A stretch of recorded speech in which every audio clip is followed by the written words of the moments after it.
Sir, नया सवेरा news में आपका स्वागत है। और 1 सितंबर जिस तरह से ठाणे के उत्तर भारतीय समाज के लिए एक गौरवपूर्ण इतिहास रहा है कि ठाणे के घोड़बंदर में उन्हें एक उत्तर भारतीय समाज हॉल मिला, किस तरह देखते हैं? सबसे पहले नया सवेरा इस न्यूज़ चैनल को मैं अपने तरफ से अभिनंदन करता हूँ, अभिवादन करता हूँ, इसलिए कि आप जैसे चैनल के माध्यम से समाज के अंतर्गत जो संदेश जाते हैं और आदरणीय एकनाथ शिंदे साहब के द्वारा रचनात्मक कार्य उनके पास जाते हैं, तो निश्चित तौर पर समाज के बीच में एक नए ढंग का उत्साह होता है।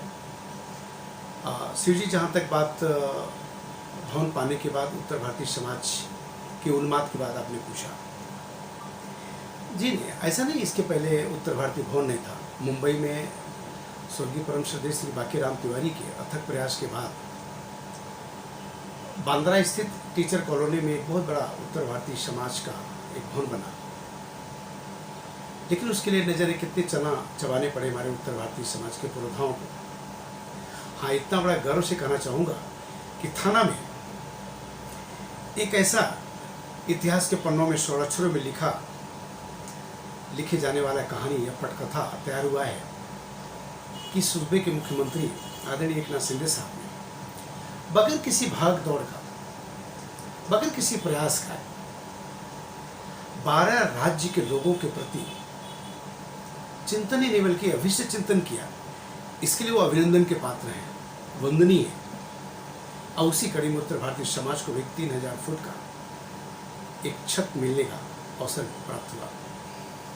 तो स्वाभाविक बात है, उत्तर भारतीय समाज ही नहीं बल्कि अपित 12 राज्य के लोगों की भावना जिस कदर आदरणीय एकनाथ शिंदे साहब के प्रति बनी, इसके पहले कभी किसी न नेता और न किसी मुखिया के प्रति बनी थी। मैं अभिनंदन करना चाहूँगा उत्तर भारतीय समाज की तरफ से।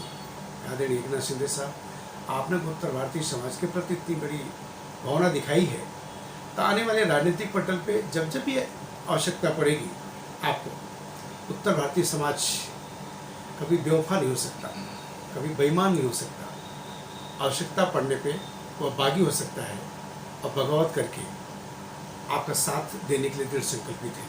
यही मैं कर सकता हूँ। श्री जी, आप शिवसेना के प्रवक्ता हैं, एक उत्तर भारतीय समाज से आते हैं, उत्तर भारतीय समाज का आप नेतृत्व करते हैं। जिस तरह से मुख्यमंत्री और उत्तर भारतीय समाज का जो एक प्रेम का अनोखा रिश्ता है, जिसको लेकर और या छठ पर्व हो या उत्तर भारतीय का जो भी जैसा त्यौहार होता है, उसमें जो मुख्यमंत्री का चढ़ बढ़कर जिस तरह से उनमें हिस्सा रहता है, किस तरह देखते हैं? जी शिव जी, सही आपने पूछा कि मैं एक प्रवक्ता के रूप में वर्तमान शिवसेना शिंदेगढ़ के बीच में मैं कार्यरत हूँ।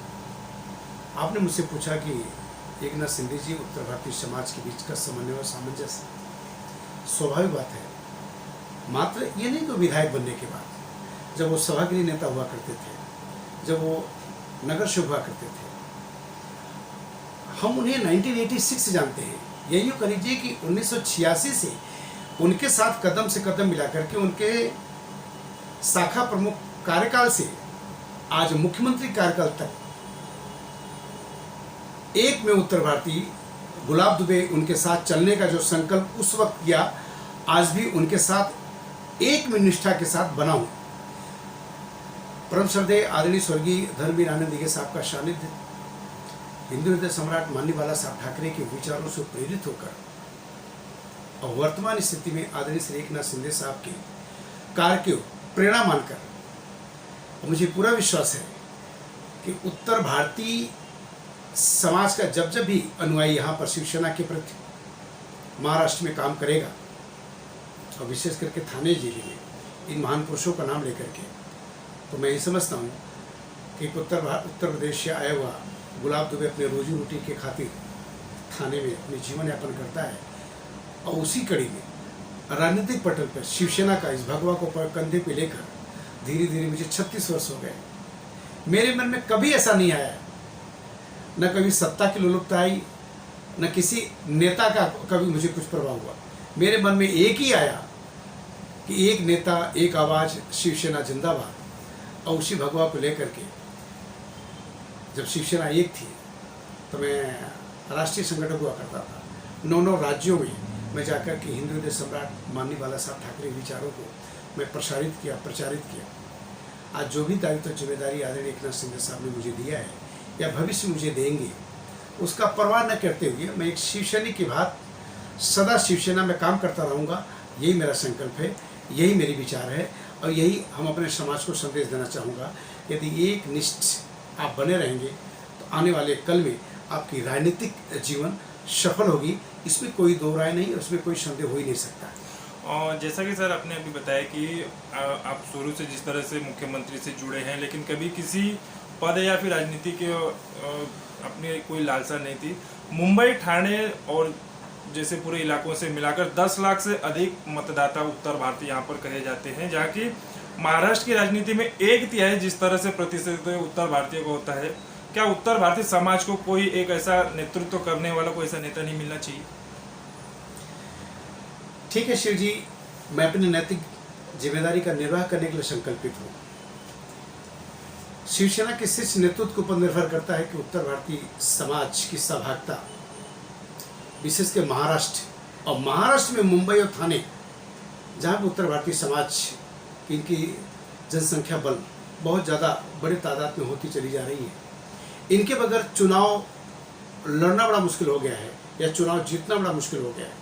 ऐसे हालत में अब मुझे ऐसा लगता है कि समय आ गया है कि शिवसेना शीर्ष नेतृत्व आप समझे कि कहीं के उत्तर भारतीय समाज को खाली पद दे करके नहीं, बल्कि किसी संवैधानिक पद पर पदासीन करने के बाद उनको एक ताकत दे, बल दे, उन्हें नई जिम्मेदारी दे और जिस जिम्मेदारी के तहत समाज का भी और राजनीतिक पटल भी सेवा करने को उनको बल मिले। सही बात है, आपका प्रश्न सही है। अब वक्त आ गया है। आने वाले समय में अभी 2-3 महीने में जिस तरह से विधानसभा के चुनाव होने जा रहे हैं, तो इस विधानसभा चुनाव में एक उत्तर भारतीय का कोई उम्मीदवार मिलने की उम्मीद दिख रही है? मेरी इच्छा है कि मैं कलवा विधानसभा क्षेत्र से मैं चुनाव लड़ना चाहता हूँ। आपके चैनल के माध्यम से मैं अपनी इच्छा व्यक्त करता हूँ और विशेष करके आदरणीय श्री एकनाथ शिंदे साहब से अपील भी करना चाहता हूँ। हमारी भी जीवन में राजनीतिक महत्वाकांक्षा है। जीतना हारना वो बात की बात होती है। घुड़सवार सवारी करने के पहले सोच ले कि हम गिरेंगे या घुड़सवारी कर लेंगे, तो उसकी चिंता किए बगैर हमें राजनीतिक समन्वय में कूदना चाहिए। और मुझे पूरा विश्वास है कि कलवा विधानसभा क्षेत्र में बहुल उत्तर भारतीय समाज को लेकर के मुझे विश्वास है कि मैं चुनाव में सफलता पाऊंगा और चुनाव मुझे लड़ना चाहिए और चुनाव लड़ने की मेरी इच्छा भी। बात सर, जिस तरह से 1 सितंबर को उत्तर भारतीय समाज को जिस तरह से ठाणे में हॉल मिला है, लेकिन कल्याण हो, मुंबई हो, वहाँ पर उत्तर भारतीयों के लिए जो एक भवन दिया गया है, आने वाले भविष्य में क्या ठाणे के उत्तर भारतीय समाज के लिए भी क्या उत्तर भारतीय भवन मिलेगी यहाँ पर? मैं आपके चैनल के माध्यम से और गोपनीय ढंग से मैं आदरणीय प्रताप सिंह नाइक साहब को, आदरणीय एकनाथ शिंदे साहब को मैंने संदेश दिया हूँ कि साहब उत्तर भारतीय समाज अन्य समाज के तुलना में बहुत बड़ी तादाद इस समाज की है। यह समाज की व्यापकता मात्र 3000 फुट की छत के नीचे व्याप्त नहीं हो सकती। इनके लिए आपको किसी भूखंड की आवश्यकता है और उस भूखंड से हम अपने समाज से धन अर्जित करके उसके ऊपर एक हिंदी भाषी भवन निर्माण करने की इच्छा है। जैसा कि आपने कल्याण डोंबिवली के बीच आपने जो भूखंड दिया, उसी तरीके से थाना की इस परिसर में आपको एक भूखंड दे, ये मेरी आपसे अपील है, मेरी विनती है। समाज की भी यही मांग है और वर्तमान की भी यही मांग है। आप एक उत्तर भारतीय समाज से आते हैं, उत्तर भारतीयों की आवाज़ बनकर आप वो राजनीतिक विषयों पर या फिर उनके प्रश्नों को लेकर आप लोगों से लड़ते हैं, नेताओं से लड़ते हैं। जिस तरह से उनको यहाँ पर ठाणे में समाज मिला है, आपके माध्यम से पूरे उत्तर भारतीय समाज के लिए क्या संदेश है? मैं तो ये अपने नेताओं से अपील करना चाहूँगा, आग्रह करना चाहूँगा कि आप अपने ध्यान को आकृष्ट करें। आपके बीच काम करते करते आपका गुलाब दुबे उस किशोरावस्था से लेकर के इस अवस्था तक पहुँच चुका है। अब समय आ गया है। हमने एक निश्चित 36 वर्ष आपको दिए हैं। आप भी मुझे कुछ 36 घंटा, 36 पल या 36 महीने के लिए कुछ ऐसा दें, ताकि ये आने वाले दिन में समाज इस बात का साक्षी रहे कि गुलाब दुबे ने शिवसेना में एक निष्ठ होकर के अगर 36 वर्ष दिया है तो गुलाब दुबे खाली हाथ नहीं गए। कौन इस धरती पर रहने के लिए आया है? अंत में कहानियाँ बनती हैं, और इसके पहले भी पूर्व नेता आए और गए। मैं तो ये विनती करना चाहूँगा कि यह युग आदरणीय एकनाथ शिंदे साहब का है। अब एकनाथ शिंदे साहब आपके चैनल के माध्यम से इस पर विचार करें कि मुझे भी अब आवश्यकता है, और मेरी भी राजनीतिक महत्वाकांक्षा है। आखिर अब नहीं तो कब? बहुत कुछ ऐसी वेदनाएं मेरे मन में दर्द हैं जो कि मैं रूबरू होकर के मैं आदरणीय एकनाथ शिंदे साहब की बेहबलता और उनकी व्यापकता और उनकी व्यस्तता को देख करके मेरे मन की बात मन में रह जाती है। लेकिन मेरी मन में इच्छा है कि उनका मैं समय लेकर के, मेरे मन में भी कुछ वेदनाएं हैं, मेरे मन में भी कुछ महत्वाकांक्षा है, मेरे मन में कुछ सोच है, उनके सामने व्यक्त करना चाहता हूँ।